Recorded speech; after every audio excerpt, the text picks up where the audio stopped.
Alright guys, welcome back to the channel, and today we're going to be taking a look at the patch notes for 10.6 heading into the new season tomorrow on June 7th. It's going to be dropping at about 6 a.m. Eastern Daylight Time. That's my Canadian local time. Now, if you're in Europe, it's probably going to be, late morning, early afternoon. It really depends on where you're at, but you could probably look it up. Either way, season's dropping tomorrow, and I'm excited to see hopefully some changes that will make us all happy. The game's been really tough to play the last month, and I do this for primary source of income right now. Like, this is a big part of my job is content creation, right? And I've even been taking breaks from the game. I know other people have been just quitting the game altogether or taking long breaks from the game, but me, I've been taking more days off than I have since I went full-time with this, and I'm hoping that this is going to rejuvenate, the passion that I was feeling maybe 2 months ago. Like, I couldn't even stop playing the game. But now it's like, I still play it, but you know what I'm trying to say. Like, it wasn't heading in a good direction with the Golden Necker meta, in my opinion. However, let's see here what we got. And a couple things. We got some new features. So they're trying to warn you before you spend your parents' money. Yeah, just a bit of that. Okay, cool. We got neutrals. So there's a couple things here, and I watched the first 2 or 3 minutes of the dev stream this morning just because I wanted to get a good understanding of what these cards were, because there's 2 new cards, and that way I can explain them in this video a bit more effectively and just not make any mistakes with that. However, I didn't watch the whole dev stream because it kind of takes away the point of the video, right? I want to be able to look at this with you guys for the first time, talk about our opinions, open our own discussion here, and not just be copy-pasting what we've heard somewhere else. So, let's look at it. So, Triss, Meteor Shower, Human Mage, 2 power, 12 provisions. So, deploy on melee, damage all units on an enemy row by half their base power. And deploy ranged, boost all allied units on a row by half their base power. Now, this can go either way, right?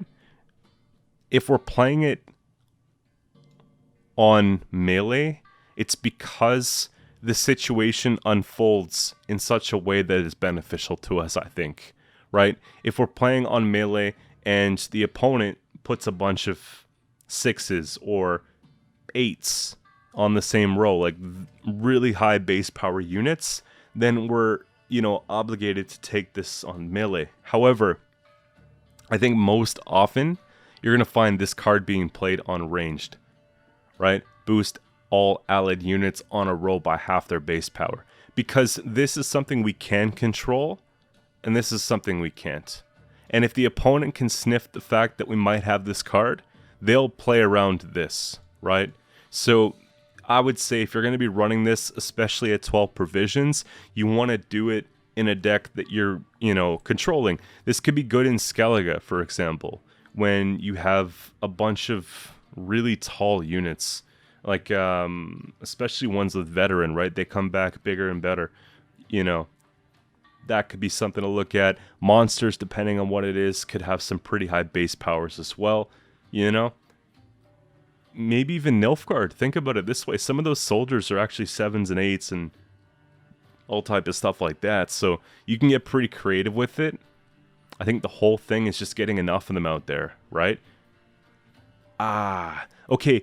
I have one idea. I'm not going to spoil all my ideas, but since you guys are watching this video, what if you take not the Alba's pikeman spam, but the soldier spam, and you use like the Nilfgaardian knights. You put one in their grave, you spawn a bunch on our side with the Illusionists, and then after that you take your ointments, and then after that you take this. Huh? You get oh my gosh, okay. That's my only idea I'm going to put out here. The rest is up to me. I got to make some content this month, right? So there we go. We've got a new unit, Yennefer, Illusionist, Human Mage, 4 power, 12 provision cost. Deploy, spawn Yennefer's Illusion on this row. The first time you spawn a unit on your side of the battlefield each turn, damage the lowest power enemy unit by the spawned unit's base power. Death blow, boost self by 1, okay? Now, the token that comes with it is 4 power and doomed. When this unit takes damage, destroys self. So to look at this card here, what they're saying is when we play this card, it spawns this card. The first time you spawn a unit on your side of the battlefield each turn, damage the lowest enemy, right? So we got to spawn something the following turn, or the same turn potentially with like a leader of some sort, right?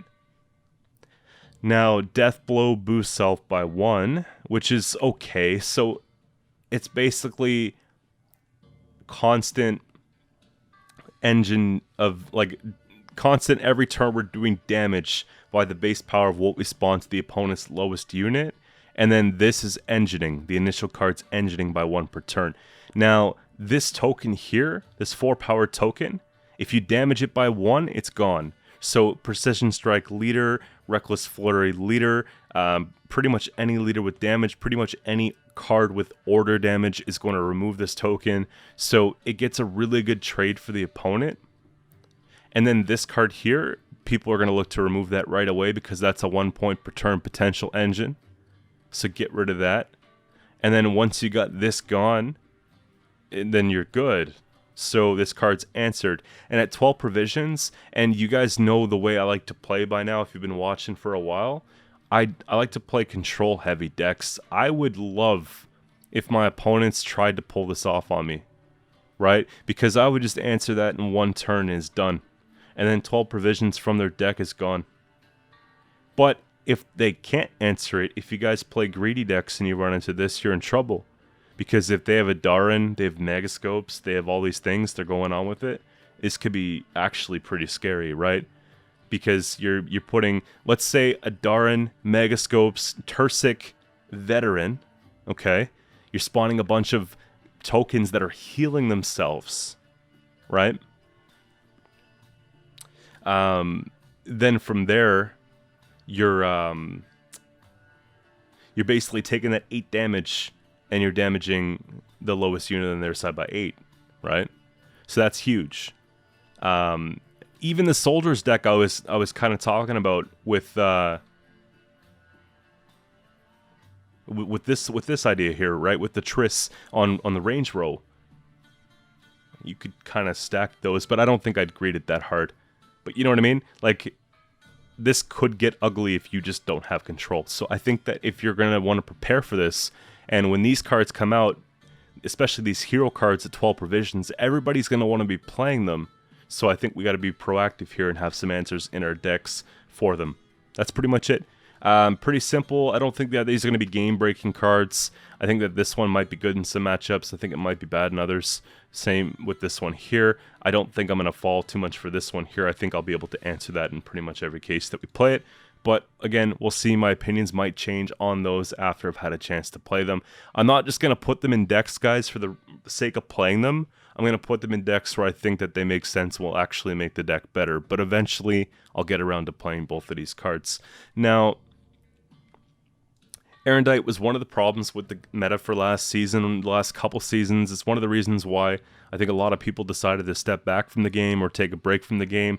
Erendite meta, Golden Necker meta was one of the reasons why I took more breaks than I needed to, throughout the past month. I even made an emote for Golden Necker because I was so tired of seeing Golden Necker Erendite decks.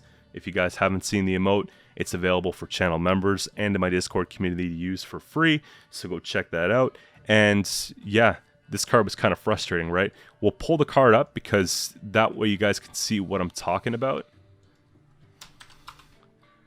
And I was a couple cards down because I was actually recording this video, but then I wasn't recording it, so I had to restart it. But hear me out. So Erendite before basically gained 1 added to it for every turn that you were ahead of your opponent at the end of your turn. In summary, it had Echo so you could play it twice, and what's nice is that the extra points dealt of damage were actually given to our lowest unit as a boost, so we weren't wasting points. So this card was playing for like 17, 18 points, whatever the case, at the end of round 3, and it was forcing the opponent to win round 1, bleed round 2, and have a short round 3, and it was a very predictable game, and it was pretty much, If the opponent won round 1, then you're screwed. And if you had Erendite in your deck too, they would just force and really, really push round 2 and just take away all from your Erendite, right? So it came down to whoever had the bigger sword won the game. And tiresome, right? So this card got a provision nerf to 10, which doesn't seem like a lot, but here's why it's good. When it's at 10 provision and it has such a condition where you have to play a certain way, and it can also be detrimental if you're playing against someone else who has the same strategy, you might say to yourself, well, you know, why don't I just run Heatwave? Right? Maybe Heatwave's safer to do and, you know, just a little bit less to think about. It can get rid of a scenario as well, you know. That's what I would be thinking at least, right? So that's one of the reasons, but the main reason, I think the reason the devs wanted to do it this way to begin with, was the Golden Necker decks. Being able to tutor this off Golden Necker, being able to just have this card at 9 provision, such a good card you could just throw in any single deck, you know? It was sort of game breaking. So I'm really excited to see a change like this here, and hopefully it makes the difference that we're looking for, right? We've got another one here, Enraged Ifrit. So I'm going to pull this one up again because I honestly forgot what this card was. I don't even think I've ever put out a deck guide for you guys that I've had this card in just because it wasn't really playable. If you look at what the card is before the change, basically deploy damage an enemy unit by 4, 4, and 4 for 10. Well, you know, think of it this way. Syndicate has Maril, which is 4 and 4 for 10, but, 4 and 4 for 9, but it has also a condition tribute for removal. Ivar Evil Eye has 4 for 4 or its other condition, right? So there's so many better ways to go about it. Even cards like Striga for monsters, 5 base power, 7 provisions, 4 damage. You know what I mean? If we have dominance, like, which is easy to get with monsters, like these conditional cards are just much better than this, right? So this card wasn't being played. There's just like every faction's got 2 options that do something better for less. Okay, now what they've done is they've taken it from 4 base power to 5, and they've basically taken the deployed damage from 4 to 5. Now, putting this card at 5 and 5 for 10 is okay. I don't think it's going to be game changing, but I do think some people are going to try it out, right? You'll see every time there's something changed, everybody wants to play it to see if it's good. I could tell you right now, it's not going to make a huge difference. But it'll be kind of frustrating if you're playing an engine deck because they'll be able to have a point slam and an answer to that engine on the same turn, which is a little bit annoying, right? This is kind of like a neutral Scoia'tael for Skellige. You know that card that you play in Warriors? But that card's 8 provision, so even then, I'd rather just run, you know, Warriors and do all that. But this card could find its place in control decks. Again, it's expensive enough that it's not broken. It's balanced enough now that it might actually be worth playing. But that's pretty much it, right?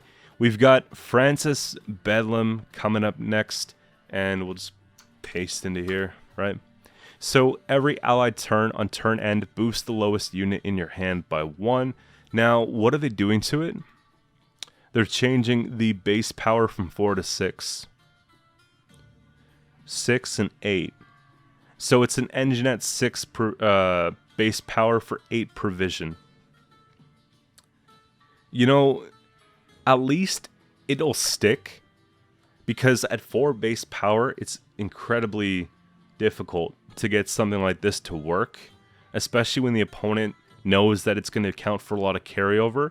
I find when things result in carryover, think of Hawk Smugglers, Dunkas, Dandelion, right? Like all these types of cards that just boost something in hand or boost something in deck. Everyone wants to remove those as soon as they're played, because you can imagine if left untreated, of course, as well, you can't even see what it's boosting. So, you know, it gives us a bit of fear, right? You know, they're going to go after this. So 4 power was nothing. People were getting rid of that the turn it was played. You're wasting provisions. Now, 6 base power, you might be able to keep it going. It might actually get kind of scary. It is a neutral, so you can play it in pretty much any deck. Now, I would say off the bat, this is probably to support hand buff in some way, right?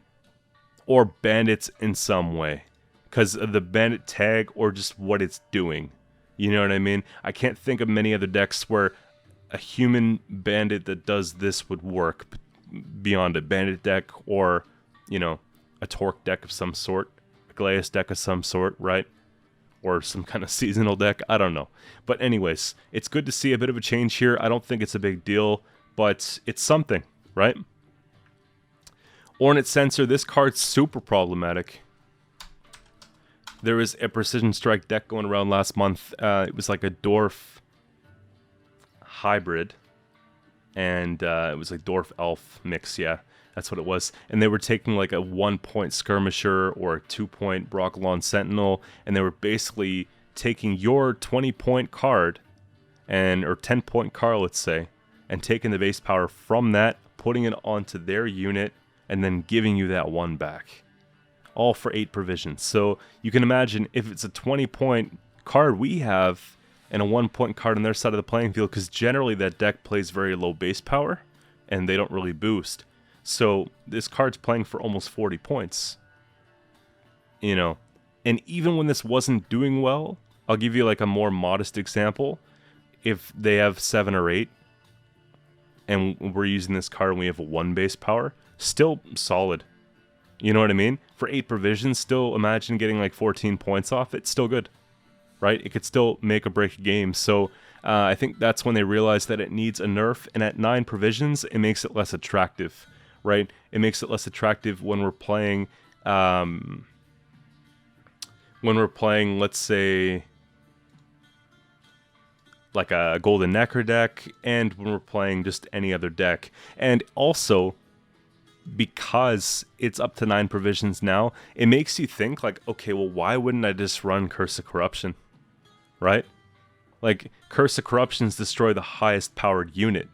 So imagine, you know, it's like, okay, I don't need my 1 point from the token to go on there. Like, forget about that. We'll just get rid of theirs. You know what I mean? Like, I know it's not exactly the same, right? Because we're not getting the points back, but it's safer. You know, because this doesn't work every time you have it. Some decks are a little bit more awkward than others to pull off, but at least it keeps it in around the range of it being less attractive in Golden Necker decks, it being a bit more expensive. You know, it's still a good card if you're playing to make it work. You know what I mean? If you can fit it into a deck and the deck has a good place for it, it's good, but it's not something you just jam in the deck because it looks good, right? So, next one here, Triss Butterflies. Power changed from 5 to 4. And the abilities changed. I'm going to pull it up first so you guys can see what it was. So before, boost a random unit in hand by 4.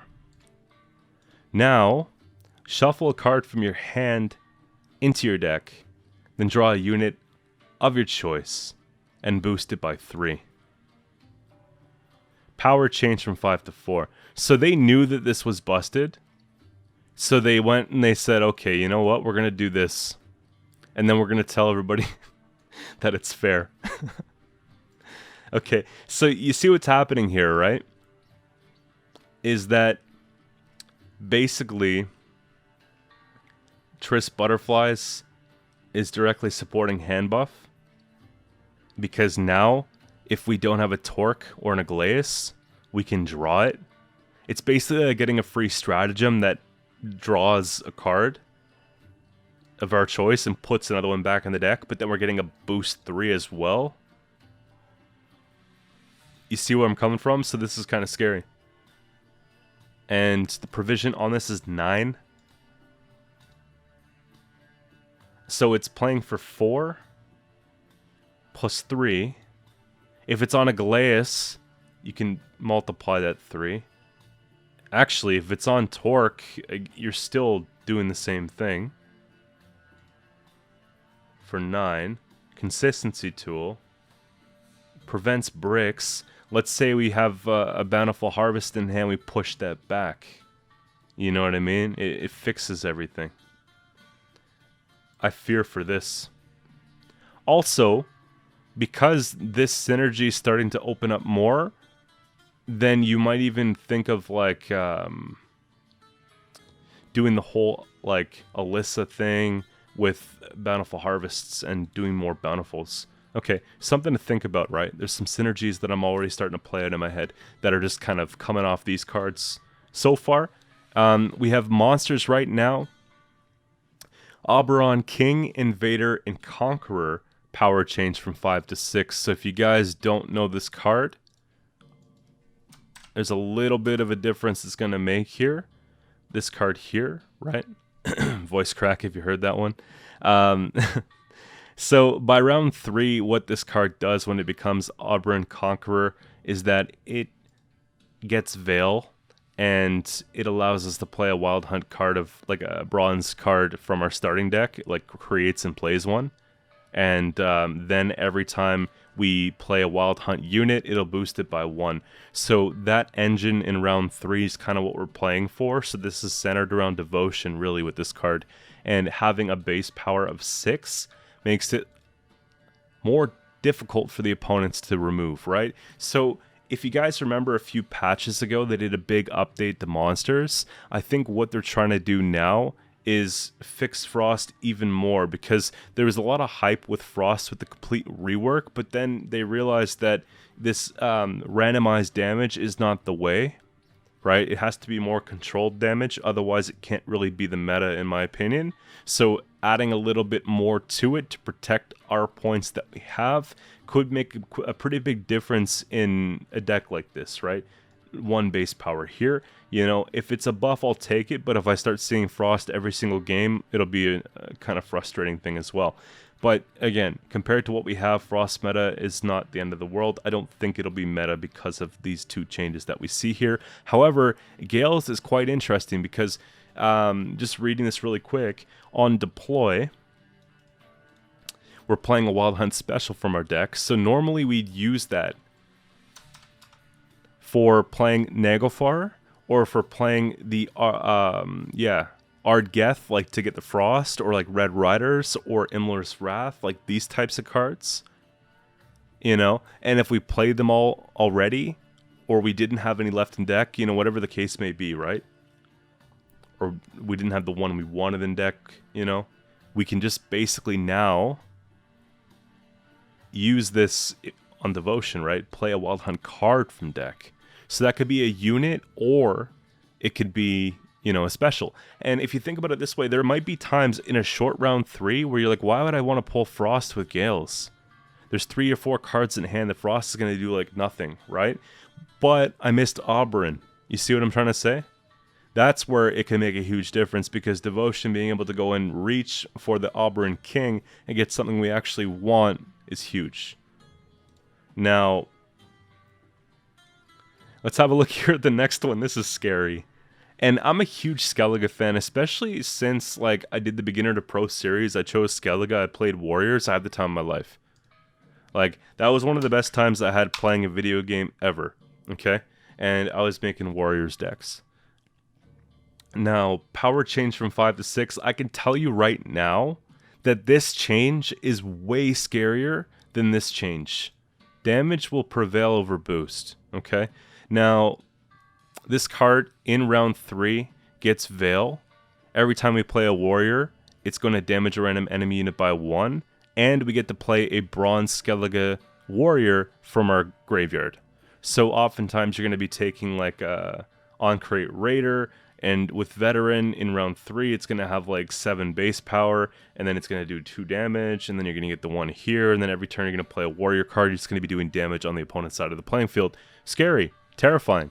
And, you know, oftentimes the opponent has a difficult enough time removing it at 5 power. Now they're putting it to 6. If you guys remember when this card first came out, it was 6, and everyone hated it. And it got nerfed. So, again, seeing it go back to 6 is interesting. Now, the game is in a bit of a different state than it was back then, of course, right? They've brought out many strong cards. You know, this was before Price to Power. This was like Master Mirror. So they've done, it's been almost like at least 2 years at this point, right? Of patches and new cards. So maybe this will make a bit more sense. We'll have to see, right? Either way, I like Skellige in every warrior deck. However, or not, I like Herald in every warrior deck, except I've actually dropped Herald in like my Pirates decks, but this might make me reconsider playing Herald in Pirates, you know, because it'll stick more. So maybe it's enough. Maybe it's fine. We'll see. I don't know. I still think it's going to be kind of broken. Low-key broken. Not like... They'll probably just leave it there, but yeah, some people that might not be happy. Now, Sigvald. This one's pretty big. So provision changed from 7 to 8. Now, I just put out a deck guide recently for teammate Lyrio's Skellige, Ursine Ritual, Self-Wound deck, and that one honestly brought my highest MMR this season. It brought a lot of people MMRs 2500 plus because this card is a big game changer, right? This card can play for tons of points. So whenever this unit is damaged by non-status abilities, gain bleeding for the same duration instead, or damage a unit by the duration of bleeding on self, then purify self. If it was an enemy unit, damage self by the same amount. If it's an allied, boost self by that amount. So you would normally take this card on an allied unit, and you would damage something down to like 1 power, and then you'd have like 20-30 bleeding on this, because Nut Callus would be doing damage equal to half this card's base power every turn. And if we take a Marjoram or 2 on this first, the base power would be like 20, so we just have a crazy amount of bleeding. It's not unheard of that this card can get 50, 60, 70, 80, 90, 100 points, right? We've all seen it before. And yeah, crazy value. So now instead of getting 100 for 7, guys, we're going to be getting 100 for 8. I don't know. I think Sigvald is one of those cards that you could probably play in a Self-Wound deck at 10 provision, or even potentially still 11 provisions. Because the only real answer to it is like a Heat Wave or like a Muzzle. You know what I mean? If they lock it, we purify it. There'll always be a tech for that. And we don't have to worry about using like a Peller and getting rid of the bleeding, because we have Mahakam Ale, which is an alchemy card, fits right in with Skellige. And you just take that there, remove the lock. So that's one that everyone's going to have in the deck to protect this. Right? So it's one of those things. 8 provision, I don't think it's going to change a whole lot. There's a lot of ways to even fit this into the deck I posted a couple days ago. Like, really just take a 5 provision card and make it a 4. You know what I mean? And that accounts for the change. So there you go. Now, of course, we see the other ones changed. So Northern Realms is going to get something similar, and they got some special treatment. Varax's Prince Outcast. You guys... why 7 power? Just taking a sip of the coffee here. So this one, by round 3, gets Veil. And what it does is every time you play a soldier, boost it by 1. And reset the order of a Northern Realms unit. And it gets formation in round 3. So base formations, when you play something on ranged row, it'll get 1 extra base, like 1 extra boost. If you play it on melee row, you can get Zeal, so you can use it the same turn. Now this card here, power change from 6 to 7. So when we play this in round 3, it's going to play for 8 base power. Like, well, not base power, but 8 power on the back row, right? And we just take Inspired Zeal off of it. We still get the order. Or if we play it on, you know, formation, it's still playing for 7, which is fine, right? That's huge. I guess right now Northern Realms is being carried quite a bit by non-devotion cards. And with the recent nerf to Amphibious Assault, they decided that maybe it's worth adding 1 extra power here than, you know, other cases. It's a little bit more incentive, I guess, for Northern Realms to go with Devotion. Yeah, because right now you have the Priestess deck, you've got the Stockpile Siege deck, and you might have, like, my Golden Necker deck that went pretty popular last month. There's only like a few viable Northern Realms options, and none of which are devotion. So yeah, okay, I'm not against this, but this is going to introduce the idea, guys, of the triple duel coming back. So, you know, the Onseus, the Selkirk, you've got, you know, that type of stuff. Resetting the duel, getting extra removal, shield wall, right? I would actually, yeah, tomorrow someone's playing this against you, okay? That's basically it. Now, they've went and they've addressed something that is a huge problem. It's a broken card that I don't think was play tested, but here it is. They've already nerfed it once. They went and they revisited it again. So power changed from 3 to 4, which is an upfront buff to the base power. But then they also went and gave it 1 starting charge. But then they've went and they've taken the charges per shuffle, and they've decreased it from 3 to 2. So what they're doing is they're basically saying, here, we're going to give you 1 point, and we're going to give you 2 points up front, but then we're going to take away 1 here, you know, times however many shuffles we get. So, is it a lot? Not really. Not really. Like, let's say we get 5 shuffles. Just a clean number, right? Before, it would have been, what, 15? But now it's going to be 10 charges? We're still talking about a 4 provision card here, guys. And also, when you look at the synergy that this card has with Tridom,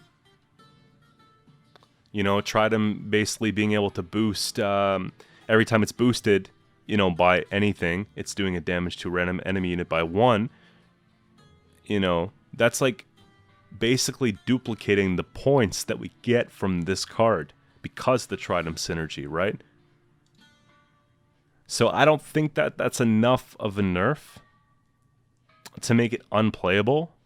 I still think that people are going to try and make it work, right? There's got to be a bit more than that. However, I haven't been too bothered by this, you know? I'll lose a game to it here and there, but I'll often win games to it here and there, right? We just push them really hard round 1, try and bleed out all this stuff round 2, have a couple removal options for round 3. In a short round 3, they go first, for example, you know, on a bleed. Like, we bleed them round 2. You know, they go first, round 3, whatever. We just heat wave or whatever, the tallest thing they've got, you know, and we're pretty good. Or spores or whatever the case. I think I said whatever like 10 times. But yeah, you just get rid of it. But this has been played at top level for a long time. It's pretty consistent. So, I don't know. It might deter a few people. I don't think it's going to deter everyone. So, expect to still see more of that. We got Scoia'tael Symbiosis, updated the tooltip to include non-unit sources of symbiosis. Okay, just a little bit of housekeeping. We've got Ethne. What? Okay, it's a total rework. Okay, yeah. So before Ethne was... I'll pull it up. So she would transform into Ethne Wrath. She'd have 6 base power still, and she'd have Veil, and she'd have Symbiosis, and she'd make 2 tokens that have Symbiosis. Now, the problem with this card was that it would take up a lot of spaces on the playing field, so you'd be losing 3 spaces. And if you guys are familiar with Symbiosis Scoia'tael, every time you play a nature card, it's going to be spawning a token because of your leader's passive ability, right? So being able to condense the 3 cards into 1 sounds like the idea here. And then giving it ability, immunity, symbiosis 3, I think is what they mean instead. It's not, there's no way that this can be, okay, we're going to give you symbiosis 3 and 2 tokens that are 1 each. Again, we can look at that. The dev stream might confirm it if you guys click You guys click this here. But, in fact, maybe I'll even pause by the end of the video and just pull it up. Here, let me pause it right now and find out.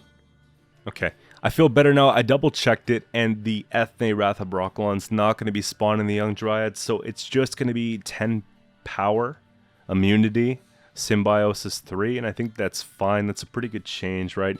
You get security with it at the cost of less 2 points, but you get also a couple more spaces on our side of the playing field, so the ceiling of this card has actually increased as a result of it, because if we can keep this going for the whole round, that could make Symbiosis an extreme powerhouse. Like, I think right away, if I'm looking at the Devotion decks, it sits higher on my tier list than the Frost. The Skellige can be kind of scary, because they can't directly target it. It might actually be able to compete with this a little bit more, like, effectively. I think Skellige still has it, though. But they have the Temple. They can bleed a lot out of Skellige. There will be a lot of interesting matchups. You know, I'm not going to lie. I really do like the meta for Master Mirror. Like, I was really into that whole Devotion thing when that first came out. That was a good time for me. So I'm not upset with these changes at all. I'm actually really excited about it. Fricianei is the next one on the list. Power change from 6 to 5. Ability change to Zeal Order, spawn a Young Dryad on the row, cooldown 4. Devotion at the end of your turn, lower the counter by the duration of Vitality on self. Wow, that's kind of cool. Okay, so if you guys don't know, Fricianei's here. They made it 6 base power. Devotion, you can spawn a Young Dryad and then boost the Dryad in your hand by 2. The problem that people were having with this card here is, okay, look, it's 6 base power plus a Young Dryad. People would remove the Young Dryad at 2 points, no problem, and then this card would be not really effective. And if you didn't have a Dryad in hand, it would be a problem. And if you did have a Dryad in hand, it would most likely be an Ethne, which transforms at the end of the round and you don't keep the boost, or it would be a Hamadryad, which gets already so tall that it's receptive to tall punish, and then it made playing this card less attractive for people. Okay, so going into this here, lower base power, because we don't really care about Fricianei, we care about what he does, and being able to spawn a Young Dryad, but then having the counter, it's kind of big, because if I go and I put a couple Vitality on it, you know, a charge off leader, for example, then automatically that pumps it down to, you know, the 2. And then that's something we can manage. Or we can go crazy with it and just hit 2 charges from leader. And, you know, we get that. Dryad's Caress could be good for this card. A lot of cards, right? Because oftentimes with Dryad's Caress, we don't need to boost a Hamadryad higher. And we want to give something else, but we don't necessarily need to purify something. So Caress could work wonders on this card to produce the cooldown. And we just get a whole row full with these Young Dryads. So pretty interesting stuff, right? And I knew it. Whoops. I knew it. I called it. So Torque, whenever this card's boosted in your hand, it boosts a random different unit in your hand by the same amount. Devotion, this card always starts in your hand. They remove the clause where it starts in your hand, or Devotion's a requirement. You see that? Now it always starts in your hand. So Torque, hand buff stuff, I'm not going to get back into it, but if you guys remember when we talked about it earlier in the video, it's going to be massive. You know, so many ways to help support this card. Now, you have a card that draws this card. Triss Butterflies, Torque, right? You got some of the other cards that are boosting stuff in hand. Good stuff. Again, careful what you wish for. You're in meta. No, but for real, like, that could be interesting, you know, add a little bit more variety to Scoia'tael. I'm not bashing it. I think it's a fun way to play. It's a risky way to play, but it has a lot of payoff. Farseer is going to be the next card with the change here. So we've got power changed from 4 to 5, provision changed from 4 to 5, so it must be a buff of some sort. Whenever they start knocking things higher, it's because they're doing something interesting to the card. So boost an unboosted unit in your hand by the number of boosted units in your hand. Oh. Oh, okay, let's just take the card from not being playable unless you roll it off a Bountiful and you're playing a heavy spell deck, and then we'll make it like tier 1. Right? Boost an unboosted unit in your hand by the number of boosted units in your hand. So, I suppose you just kind of play this like, either if you want to use a leader charge in round 1 and really spread things out, you get 4 boosted units in hand. Maybe you do another off whatever else you do. You know, let's say you got 5. Boost and unboosting unit, you can just dish a quick 5 onto something that's unboosted. Right? I'm sure there's ways to optimize it, but that's just like a simple example. Okay, let's just dish 1 leader charge and get it over with, and then still get crazy value from the card. Right?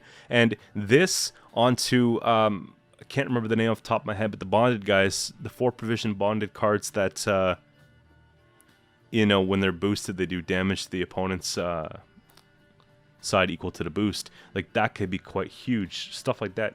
So, look out for this being a powerhouse. It's going to be crazy. Farseer, hand buff meta, 100%. This, like, Nature's Gift and hand buff are looking quite attractive right now. So, Oak Critters, something coming up here. Bleeding amount change from 3 to 4. This would be nice against vampires, right? They give you a free flutter. You start slamming down Oak Critters. So melee give an enemy 4 bleeding now instead of 3. And then deploy range, spawn a base copy of it. Both use both, right? Devotion use both. So we got 2, 4 plus 4 is 8 if we have Devotion. Everybody likes an 8 for 4. You know what I mean? And now this gets way more attractive because Ethne is now condensed to 1 card. So Oak Critters in the same round don't feel as bad. You know what I mean? Because we've got those spaces back. So I usually didn't run this card because I was worried about real estate, you know? And now it's looking much better. Extra bleeding is also more attractive because that, you know, 8 instead of 7 for 4 makes a big difference, you know? Fergus Van Emrys. If you guys don't like Nilfgaard, you're not going to like this change at all. Status guard, right? Deploy, give an enemy unit spying, and Devotion, give 3 spying. Nilfgaard has not really a huge problem. If you're playing a Masquerade Ball deck, you don't need to run Devotion, or you don't need to run non-Devotion. Devotion works quite well with that. And so, you know, this card is nice to have. What I found was quite awkward when I'm putting together status guard decks is the provision at 7. Because there's a lot of cards you want to have like in that 7 range. Like Cupbearer is really good, and if I'm putting this card in, you know, Cupbearer might not fit. The Blightmaker combo for the thinning and consistency and all that is kind of up in that range as well. So pushing this down to a 6 makes a big difference for keeping it playable. Also for decks that you're trying to fit Vanamar in the deck, which is also 6 provision, it could be quite difficult. So seeing this here, I like it. Now, Usurper Emperor. You know this one? The game doesn't. What if I... Yeah.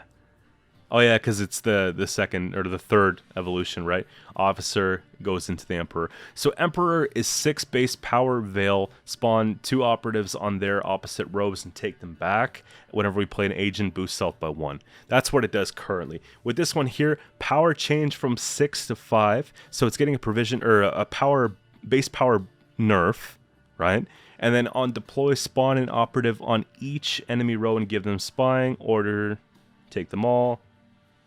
Whenever a unit gains spying, boost self by 1. So what they've decided to do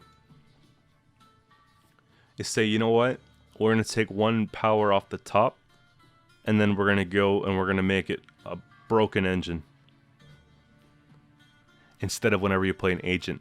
Because agents once per turn, but this can get multiple procs in the same turn, right?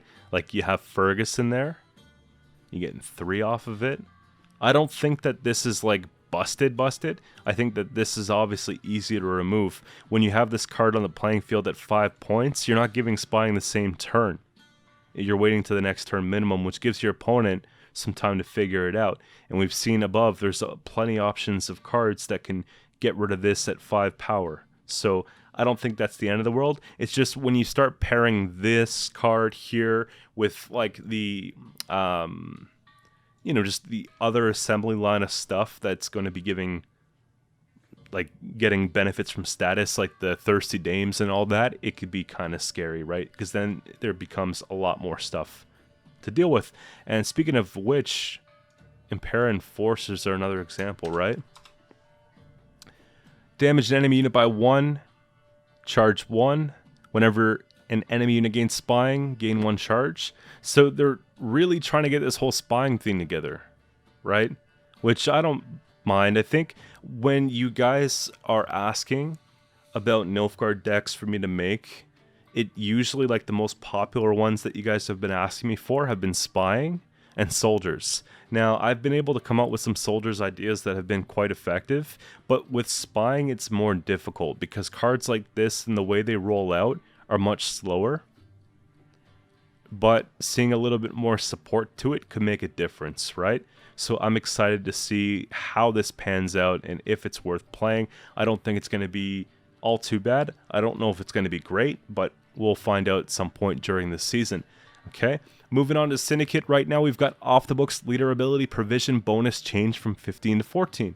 So they did the same thing with Jackpot a couple months ago, and they nerfed it all the way down. I think they nerfed it from, was it 14 or 15 down to 13? Now it's 12. 2 nerfs. This leader ability, they went from 16 to 15 to 14. Yeah, it'll make a difference, but how much of a difference, right? I think off the books is still going to be the best Syndicate leader,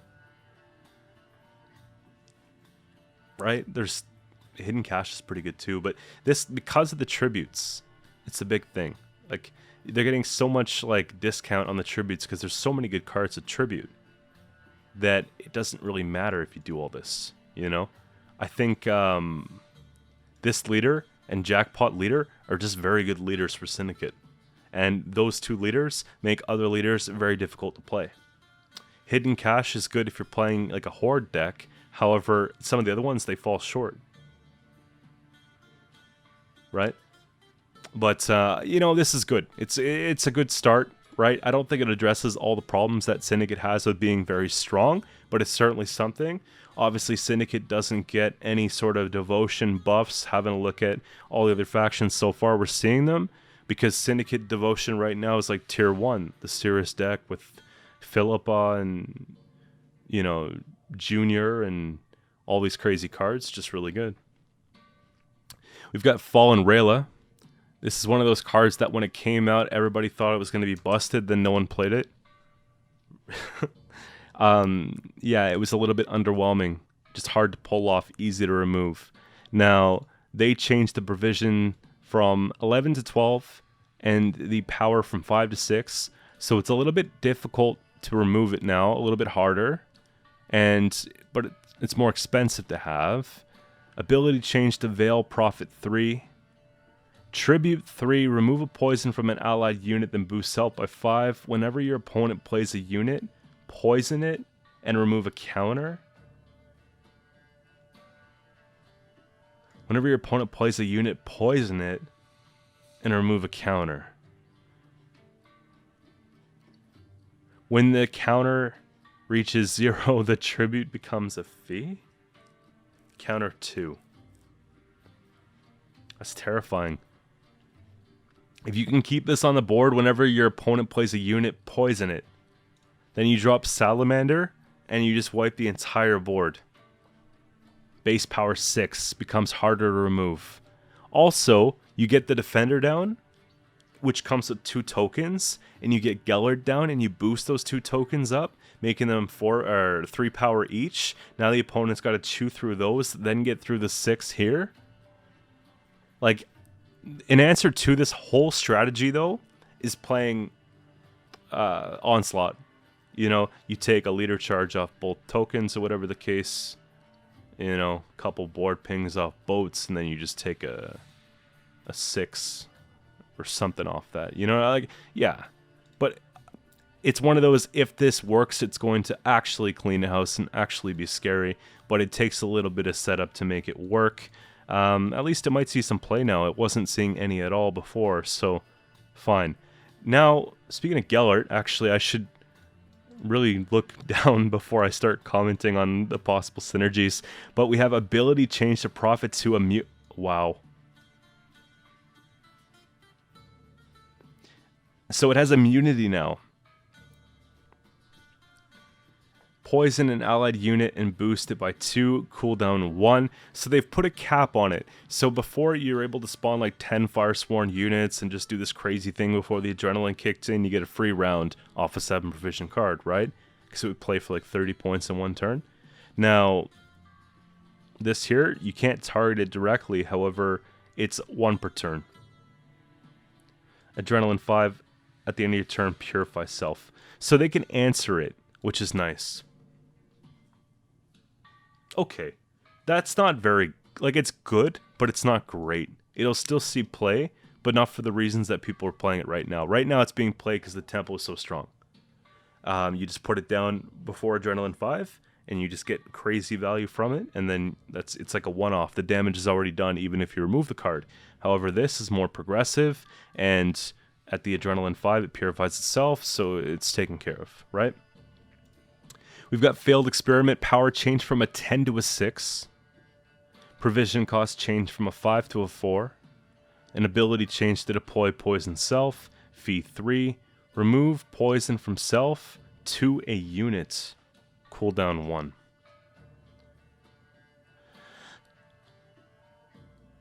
That's kind of scary because it's like a constant poison engine. Look, power from 10 to 6, sure.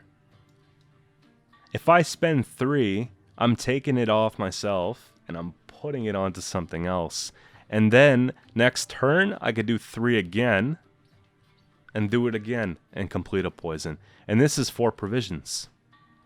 Could you imagine a deck that has these, the doggos, it has the traffickers, the fist techs, it's got the Rayla, you've got the Gelart, and the Roland combo, you've got Salamander. I just made half a deck. This will see play. It's actually kind of good right now, like the way that they have it set up, because before it was just a point slam and it was just eating a coin per turn to maintain its power, otherwise it was lowering its power. Like, I'll pull up the card and you guys will see what I'm talking about here.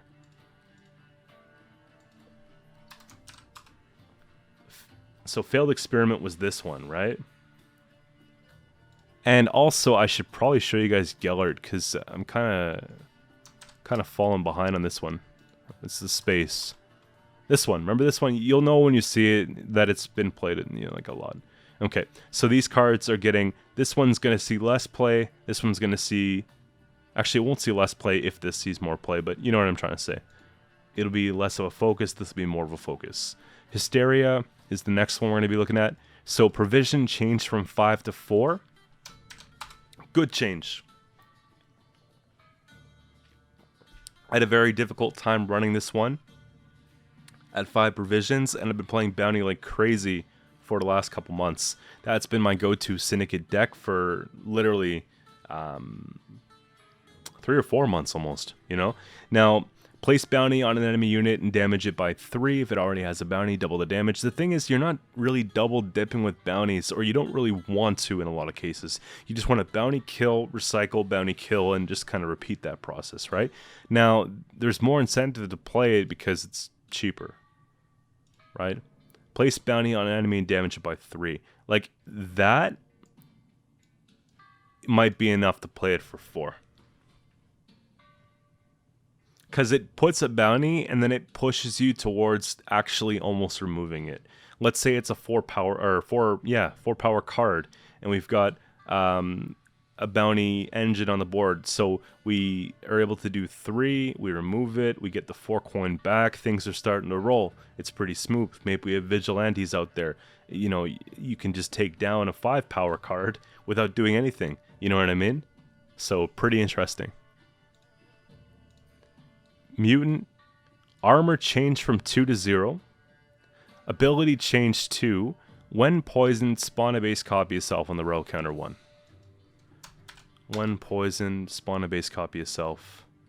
So they totally just said, forget about the whole horde thing, it doesn't work.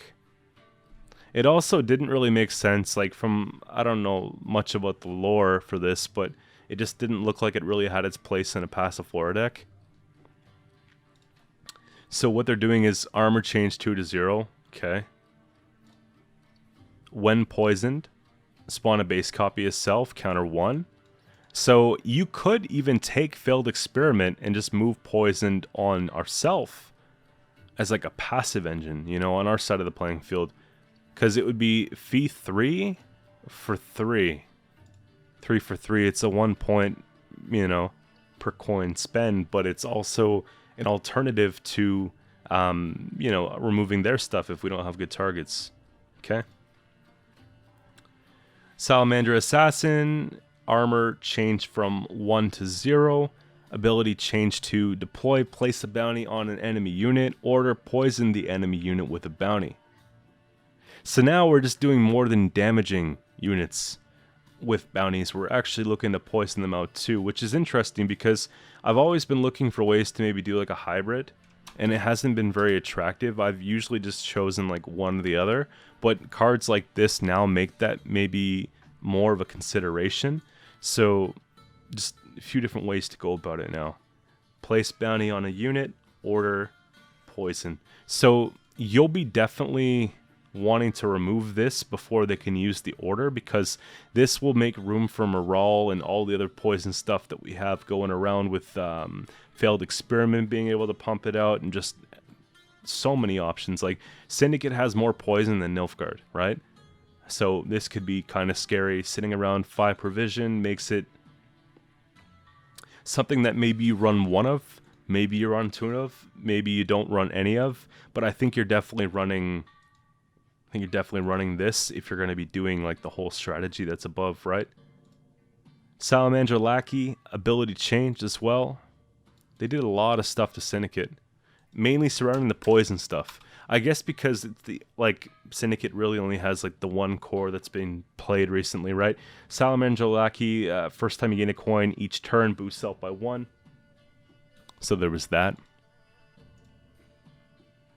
So now it's going to be purify an allied unit, gain 2 coins for each status removed. Okay. A little defender token, defender, poison. Okay, I don't know. You can get creative with it, sure. That's whatever. I don't think that one's crazy. Maybe I'm just not seeing something, but at least it gives you a bit of coin, and it's got a base body here. Okay, you know what? This could play for 8 points. If I remove 2 statuses, then we're getting 4 coin. And 4 coin is flexibility, so maybe this card's actually just really good, but it's conditional. It's got a high ceiling, but it's got a low floor. So it's a little bit of a gamble, I think. But you can have some ways of setting it up with, obviously, what we've got, right? Stolen Mutagens, ability changed. So this was a card that no one really played seriously or very competitively since it came out. I think it was tried and it wasn't really held on to. You used to have 1 of 3 choices to play, and that's pretty much it, right? So here we got, if we choose red, damage an enemy unit by 4. If we choose blue, poison an allied unit, gain 5 coins. And if we choose green, boost an allied unit by 4 and give it Veil. Okay, so look, we're giving status though. Poison and Veil. There's status options here. If we control at least 2 Salamandra units, choose an additional mutagen. Okay, so that's easy. Like, we can just go set that up with all of the above, right? We get to play 2 cards. So we get to give, look, we get to give Veil, we get to give Poison. So there's 2 statuses already for the Lackey, right? So this automatically now will play for 8 points. Well, 4 and 4 coin, right? But we're going to have so many coin, we don't know what to do with it. Almost. You know what I mean? If we control at least, yeah, 2, there, done. That's the last change. Let's look at some of the game fixes real quick before we sign off. We have Aberrant Invader Crate is now correctly affected by Room Mage ability. So I guess people tried it, it wasn't working. You know, I'm surprised they figured this one out, because normally you just don't run those two together. But there you go, it's fixed. Francesca mentions a base copy of the special, okay. Or abilities that move a card to the other side, such as Master of Puppets and Arcane Tome, now affect the controlling player's Hubert rather than the opponent's. Okay, cool, for a mirror match. Sail can be used to play traps. Was it not working before? It should actually have worked before, right? Because it's bronze card. It's not, or it's, yeah. Okay, so it's where it should be. Xavier Lemon's ability no longer becomes disabled when failing to select the target while viewing the graveyard. Okay, that's important, right? You're playing it at 6 provisions for a reason, for multiple grave punishes. Otherwise, we use a squirrel. Imagine that being turned off and not being able to use it, right? Now, Summoning Circle's tooltip has been adjusted to reflect the current ability. If you guys don't know, this is something that we can look up.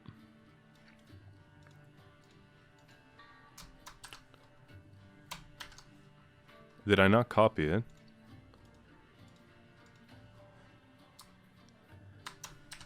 There we go. So with this one here, this was showing your deck in order before, okay? And at first it was a mistake, and then the devs decided to keep it, but now they got to make a note of it. So this will show your deck in order, so that you can basically have a little bit more information on what you're looking for later game, but also, you know, you can just look at what you're pulling with this card. So that's pretty much it, right? That's it for the patch notes for 10.6. We're going to see a lot of crazy stuff, guys. It looks like they're putting a little bit more effort into making Golden Necker not the go-to option for everybody, and just slapping in a few combo cards and calling it a day. And it's looking like they're encouraging a bit more devotion play while buffing some neutral cards. I think what you want to look out for this patch is going to be the Scoia'tael stuff. So the hand buff deck, the Nature's Gift, is going to be kind of scary, I think, right? We've got Skellige Warriors just being more attractive based off of the one change. And, you know, triple duel, that type of thing's probably going to make a bit of a return. And looking down a little bit, I think Nilfgaard Spying is going to be tested, but I don't know if it's going to be the go-to. I mean, ball's still decent, but it's, you know, there's other things, right, for Nilfgaard that might be a bit stronger, like Assimilate. And Syndicate, yeah, the whole poison thing, it's looking like it could be kind of a scary thing. Salamander could be, so you want to make sure you have some options for removal, so that, you know, we don't have these crazy engines taken off. So that's all for this video. I know it's a little bit longer than the normal patch notes one that we have, but I wanted to cover everything, give you guys a little bit of ideas as well, so you can come out with some decks for the day that we start. And I'm going to be doing more live coverage as the season goes on. I have plans to get back into streaming, and I'm looking forward to it. There's just, you know, with the content thing, I find you have to sort of pick your focus, and, you know, my focus was getting to 10,000 subs, and we're almost there, and I'm feeling pretty good about that. And now I want to just be a bit more part of the everyday, and, you know, being able to talk with you guys in the live chat and stuff like that. I think it'd be pretty good.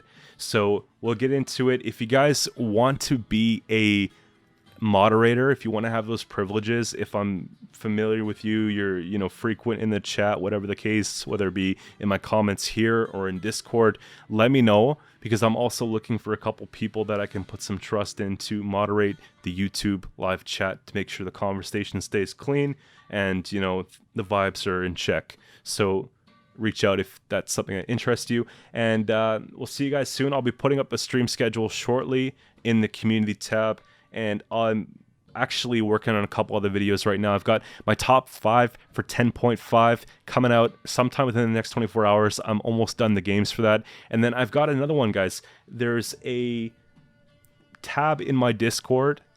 You know, if you're part of the community, you would have seen this tab. And you guys have been creating new custom cards for like a fantasy draft. I'm going to be doing an update to that for 10.5 as well. And, you know, just showing off some of the cards that you guys have come out with for the past month. I think we're going to leave that and doing that like a once a month thing. So we'll do one again for 10.6. So again, couple ideas that we're figuring out. If you want to be part of the next one for that fantasy draft, join the Discord. If you want to be a moderator, let me know. And, yeah, we'll see you tomorrow on patch day. Notes are in the description, guys. We'll see you then.